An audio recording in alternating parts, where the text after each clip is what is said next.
Hello, Miss T here, and here are some great books that you might want to consider checking out. BYOB, Bring Your Own Book. Everywhere you go, you never know when you might need it. So if you don't know what to read, you just might not have found the right book yet. Claim to Fame by Margaret Peterson Haddix. So, you liked Among the Hidden. Well, check out this book, also by Margaret Peterson Haddix. In a small college town in Illinois, Lindsay Scott lives an extremely sheltered life.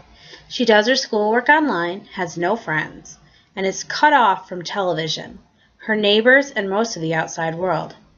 Which is exactly how she wants it. More than anything, she hopes that the public will forget about her and her past career as the precocious child star of a popular television show called Just Me and the Kids. She knows that millions of people remember her claim to fame since the program lives on in reruns even years after its cancellation. But she realizes just how vivid she still is to some fans when two boys kidnap her from her own home after reading a tabloid article about her extreme isolation.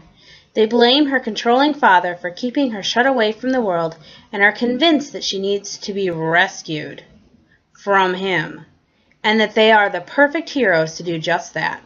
Unfortunately, Lindsay doesn't want to be saved, and the boys, not to mention the tabloids, have missed one crucial piece of information about her dad.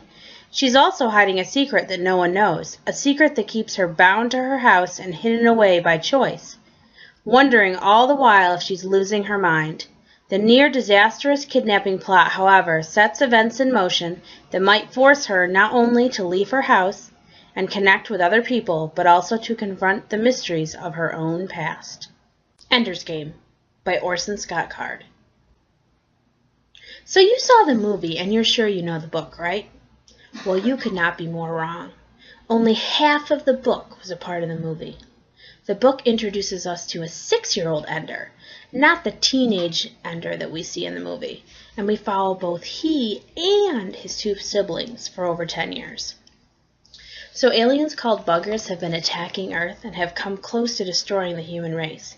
So to save Earth, the world government starts creating military geniuses and training them in the art of war.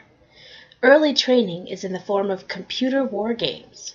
6-year-old Ender Wiggins is pretty awesome at these games.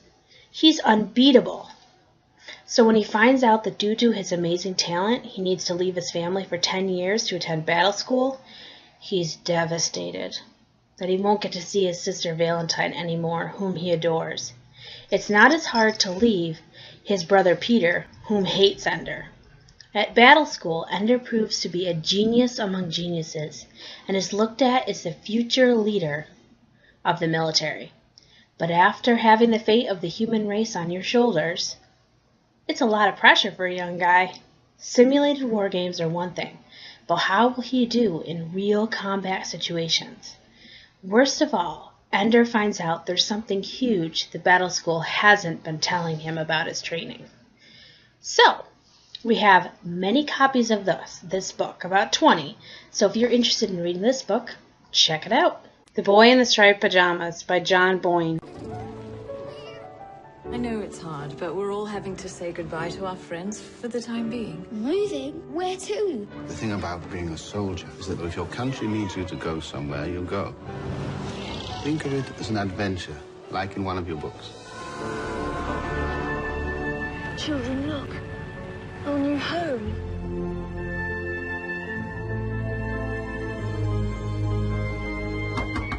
What are you doing? Exploring! No, not at the back.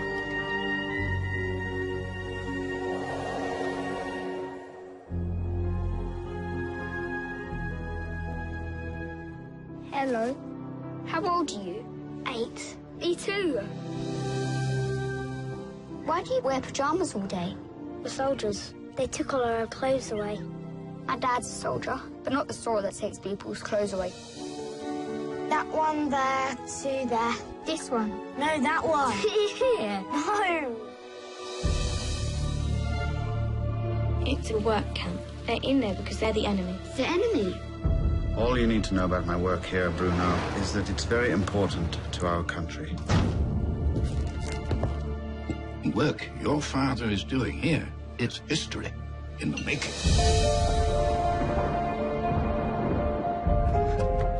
everything all right? We can't find Papa. I'm a soldier. Soldiers fight wars. That isn't war! It's a vital part of it. We're not supposed to be friends, you and me. We're meant to be enemies. Dad's a good man. Of course he is.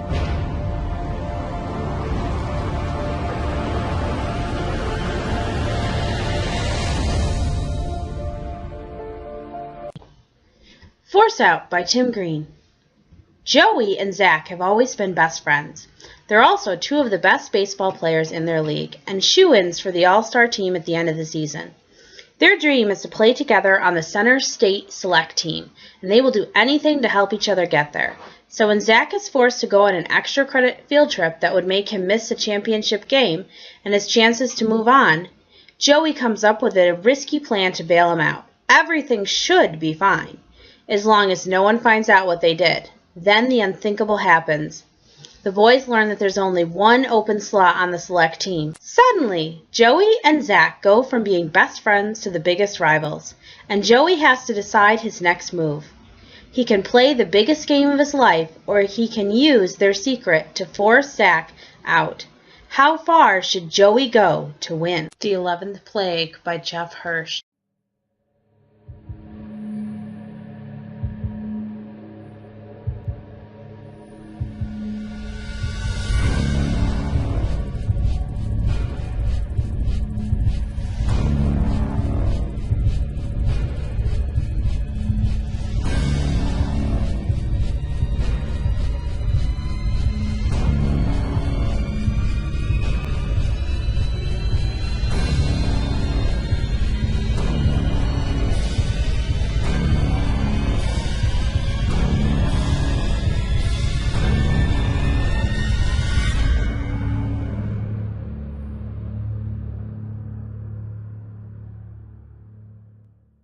The Hypnotist by Gordon Corman.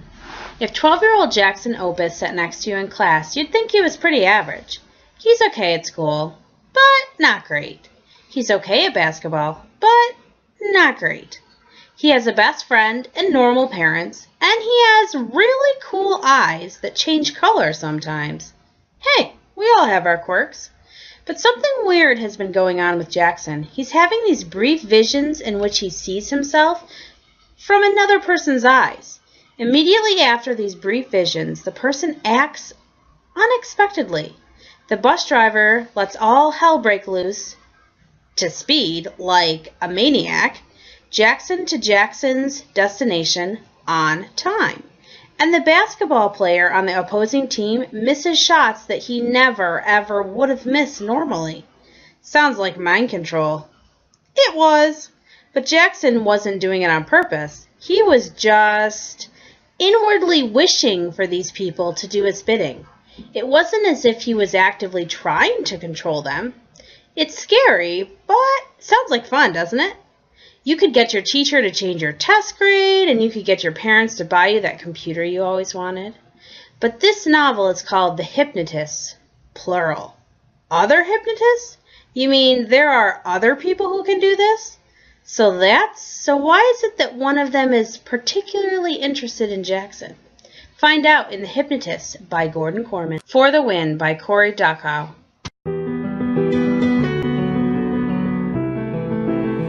Virtual worlds are compelling just because they're games. I mean, that's what a game really is. That's what separates a game from life, is if it compels you through some mysterious force that we call fun, that I think most of us don't really even know what it means. It's sort of like love. It's one of those words that clearly describes something important, but we all point to something different when we say it. But that fun, that compellingness, means that people do a lot of it. And the interesting thing about people doing a lot of this thing, this game thing, is that games now are global and they're multiplayer. And so games used to be pretty isolating. Unless you and your brother were wrestling for the controls on the Atari, it was a pretty solo practice. These days, games are inherently social. And you know, in the big multiplayer games like Warcraft, there'll be missions that you need 60 people to play with you for 4 hours. So in order to play the game, you have to play a different game, which is the social game of convincing 60 other people to devote 6 hours of their lives to you. And that's like a very inherently satisfying kind of game. You know, I think as human beings we're conditioned to enjoy social interaction with each other. You know, it dates back to like the neocortex and when we stopped being solo primates and became tribal. And so that makes it even more compelling. And of course, when you do things for a long time with other people, it doesn't matter what it is, whether it's quilting or cooking or gaming, they become your community, they become your friends, they become your social network. So you have entrepreneurs like Joey Ito, who's a well-known Silicon Valley personality, who uses games to train his managers and his workers and to learn how to work together tightly. I hope that people who read For the Win will come away from it with first an understanding of the less than trivial nature of games, that anything that you do for a long time that matters a lot to you and your friends and that is the center of your social universe is inherently important. Even though it may look frivolous, even though it may look like just an overblown version of Monopoly, there's something really important and fascinating going on in there. And I also hope that people who read it will come away saying, you know, some of the arbitrariness of games where we suddenly say, well, this virtual gold is worth something and I'm going to strive hard to get it, is not all that different from the arbitrariness of our own economy, where we say things like credit default swaps and collateralized debt obligations, which are every bit as weird, virtual, and notional, are also the same kind of thing. They're just tokens in a different and bigger game. Witchlanders by Lena Coakley.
Down a Dark Hall by Lois Duncan. The moment Kit lays eyes on the great brooding mansion looming above her, she can feel it. A strange, penetrating chill that later she would describe in a single word: evil. So this was Blackwood, a new and exclusive boarding school for girls, where Kit is to be one of the first carefully selected students and one of the last. Blackwood, where Kit and her fellow students will go on to discover they have one quality in common, and the nightmares to prove it. Blackwood, where sounds in the night will not go away, where friends and family, everything that is warm and red and safe, will soon be far, far behind. I'm a genius of unspeakable evil and I want to be your class president by Josh Lieb. He's also can be seen on The Daily Show by Jon Stewart. Hi, my name is Josh Lieb, and I would be so honored if you would read my book, I'm a Genius of Unspeakable Evil, and I Want to Be Your Class President. It's a really funny story about this kid who everybody thinks is the dumbest kid in school, but in reality, he's an evil super genius. What are you doing? I gotta pitch my book to the people.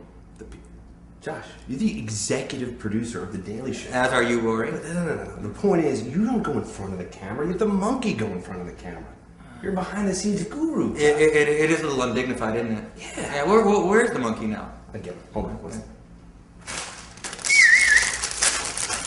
Snack! Okay, no. Okay. Focus. All right, no snack yet, monkey, all right? Oh. You want snack? Want snack? Right. Sell book. Monkey? No. Monkey. Talk like on TV. TV? No, monkey. To the people. TV.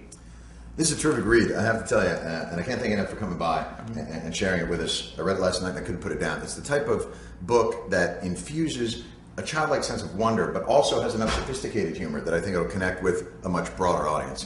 The Roar by Emma Clayton. Micah knew his twin sister was alive, and he was determined to find her no matter what.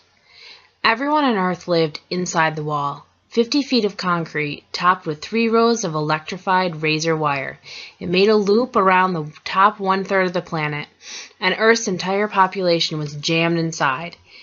It had been built during the animal plague, when every animal on Earth went insane and started attacking and killing humans, even smashing windows and tearing doors off of cars to get to the people inside. The wall kept the animals out. With only 1/3 of the space they used to have, humans were packed on top of each other, living in tiny 15-foot square fold-up apartments. Babies were forbidden for 30 years, and twins Micah and Ellie were part of the first generation born inside the wall. They never got along, always fighting over something, but they were connected at a level far deeper than who got to sleep on the top bunk. That's why Micah was so angry and upset when Ellie disappeared, and the police told them she'd fallen off a walkway and drowned. He knew she was alive. His connection with her was stretched so tight that it almost hurt. She was far away but alive, and no one was looking for her. Ellie was determined to get away from Mal Gorman. He'd kidnapped her a year ago and had been training her to be a warrior ever since. She was smart and learned quickly, and what she learned made it possible for her to escape. When he found that she was gone, Gorman went after her with everything he had. She knew the secret, and she was a ticking time bomb that could blow up in his face and ruin all of his plans. Perhaps even reveal the secret of what was really behind the wall. Thank you for listening, and remember, BYOB.